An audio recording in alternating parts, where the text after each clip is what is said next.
hariho ibijanye no kugabanya ivyo vyo kuvyara ku murindi munini, hariho ibijanye na bimwe vyo kugera abantu, kugera uruja n'uruza, kuraba abantu bahereye hariya aho baba nyene, nuvuga barya bitwa abanyumba kumi ba shefu b'imitumba, barya ba shefu do quartier, bagakora koko igikorwa cyo kugera ca gestion y'abantu. Nukuvuga iki, bakamenyaho abantu bashobora kuja mw'ibarabara batagira ingene bifashe abari aho, batagira indero ihagije aho batumbereye. Aho vyokorwa cane cane n'abarya batwara abantu directement ku mitumba no mu makarite. Ikindi naco nuko leta y'u Burundi yo kwihutira ku vy'ukuri kugira amashure afise ubumenyi, nuvuga afise encadrement, hanyuma rero no kugwiza witunga mu gihugu, nuvuga kugarukira ibi vy'iterambere, kuko nivyo bituma abana ku vy'ukuri bagwira mu mabarabara kubera baba babuze ingene babaho iwabo. Ni ibintu vyinshi ku vy'ukuri vyokorwa kandi bishoboka, bimwe bimwe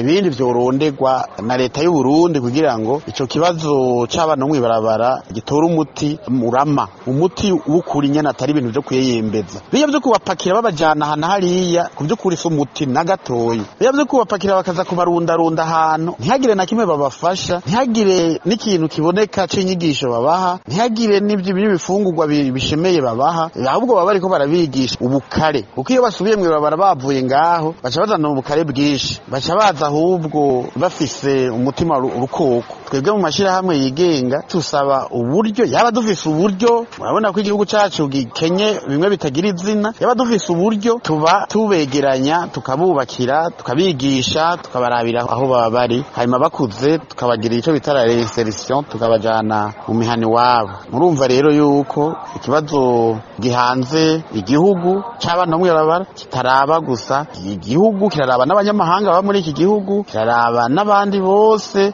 batemberera Burundi, kuko abo bana ibo mw'ibarabara kenshi ntaco bibanga, ntaco bagira umutwe. Murumva yuko bashobora no kudukoza isoni mu makungu, bakadukoza isoni ku bashitsi baje kugendera Burundi. Ni mu gihe bo batusahura nk'amadushakoshi twabo canke bakabashisahura udutelefone twabo. Ico ni igitutsi ku gihugu cacu.